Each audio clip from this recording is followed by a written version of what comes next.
morning, everyone, and welcome to Great Day Houston. Thank you very much. It is Medical Monday, and something we talk about today might be something you need to get taken care of. But first, we'll take on some health news making headlines. It's time for Hot Topics. All right, please welcome on our panel this morning Dr. Colby Stewart, who's an ophthalmologist and LASIK surgeon, as well as Dr. Stephen Hotze, who's a hormone specialist and all kinds of other things, right? Wellness in general. Okay, so one of these hot topics, and this is the way it kind of goes, as you know, in all these medical studies, there are some things that make total sense, and there are other things where you're going, why would someone study this? Okay, well, someone studied this. They said that ice cream for breakfast. Yeah, so far so good, right? We're in for that one. It was a study by a professor who said that it improved the alertness and mental performance of like kids in school. When kids had ice cream for breakfast, they did better than their counterparts. I'm wondering if it's coffee ice cream. I mean, I can't. You're right. You know, when you find out with kids that anything sweet, anything that makes them that they're excited about, they're going to be more alert. And I think that may come to play. But I think in the study showed that later they served them cold water and they still were a little bit more alert than the other. Yeah. So trying to figure out what the component is. Is it something just cold? Well, you know, in the sweetener in most ice creams is corn syrup. Mm-hmm.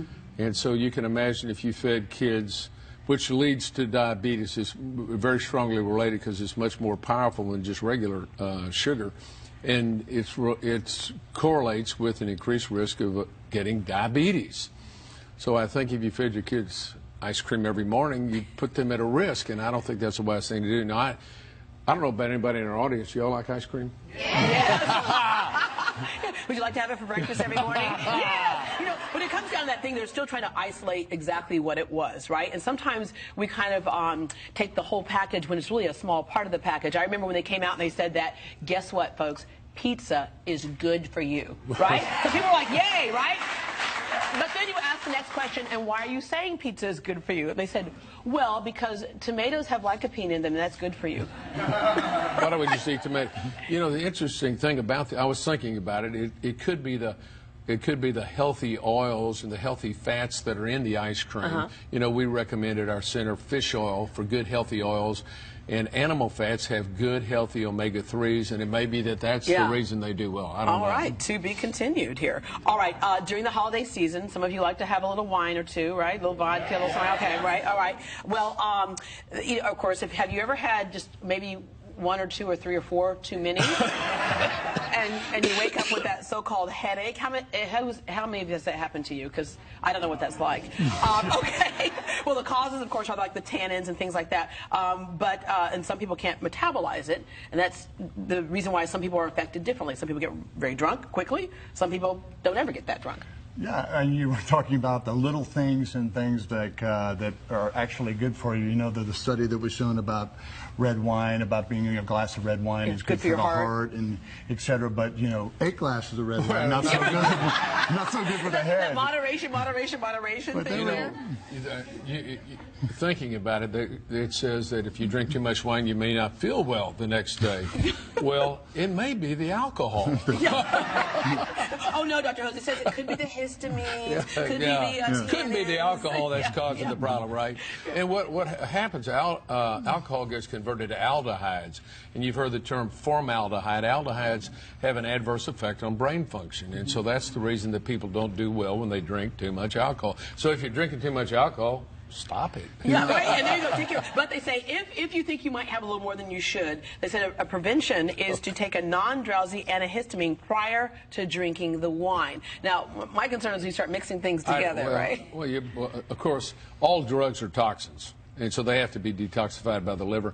The best thing to do is to make sure you're on a good vitamin regimen that allows your liver to be able to detoxify the alcohol and the other chemicals you get in your body. I was talking to the medical examiner several years ago, and she said, you'd be surprised how many people come in and you don't want to go into her office, the medical examiner's office, right? How many people come in who die from liver failure because they took acetaminophen to take care of a headache or drinking too much, and the alcohol and acetaminophen together is very harsh on the liver. I think Dr. Hotze is absolutely right. I mean, it's not just wine; it's anything with cohol at the end of it. You know, anything with alcohol in it, and it's kind of disguised in different flavors, vodka, wine, and whatever, tequila. But the really ingredients that get you and makes you feel bad is the alcohol. Yeah. All right, so we solved that problem for you. Okay. How many of you growing up watching television, your parents or grandparents said, don't sit too close to the TV because you're going to lose your eyesight, whatever. Of course, today it's not that. Today we're saying, limit your screen time on your device that's in your hand. The American Academy of Pediatrics was talking about screen time and social media and cyberbullying, all these things outside of just the eyesight issue about just exposing kids to so much. It's almost like leaving your front door wide open because strangers come in through those hand devices.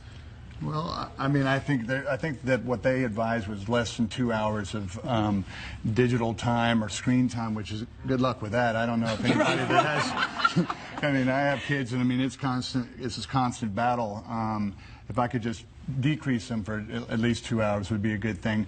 But I don't know how much of this is realistic. I mean, times are changing. I mean, when I was young, we didn't have cell phones. So the TV was evil if we sat too close to it, right? Yeah. And well, okay, I'm a little crazy, but in some way, it affects. It stimulates the brain and can overstimulate the brain in some way, and it affects. We have a series of brain waves.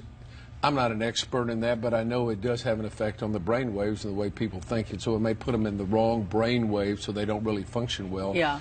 And also, the kids get on that stuff; they don't interact. Right. And that's the biggest thing, not knowing how to interact with people. How many times you got your grandkids? Girls, come on, put down. What are you doing? Watch people at restaurants. I'm playing a game right here. Why don't you sit here and talk? I saw a great date the other night. It looked like it was like a first-time date, and they're both just doing this right here. I'm like, I finally walked up and said, "Are you at least talking to each other? Are you texting each other at the table?" I know. My wife Janie goes, "Honey, would you please don't bring your phone into the restaurant?" Because I'm going, "Well, I'm texting somebody."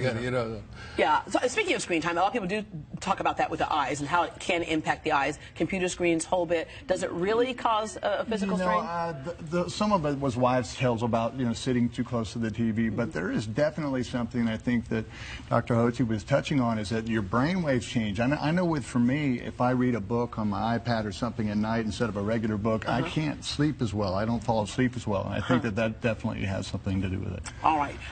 Junk food. You touched on diabetes earlier. We have more, we used to call it adult onset, and we don't anymore because there are people who aren't adults who have diabetes, type 2 in particular.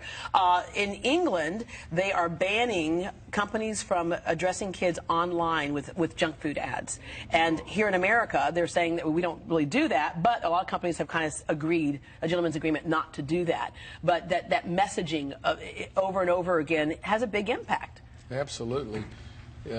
Basically, what the food companies and the drug companies do, drug companies are worse, is they indoctrinate people into thinking that drugs are the solution to problems. And we know nobody's sick because they have low drugs in their body. Or foods are the solution to problems. And that's their industry. I don't, America's off foods onto drugs. America and New Zealand are the only two countries in the world that allow drug companies to advertise on TV. Yeah, I know several friends of mine who are doctors will say, a patient will come in and say, I need blah, blah, blah. He's like, but you don't have that problem. Well, but no, I saw the commercial and I need so. Well, interestingly enough, they did a study that 75% of the time when a patient walks into a doctor's office and asks for a drug, the doctor will write that prescription. He's watching the same commercials.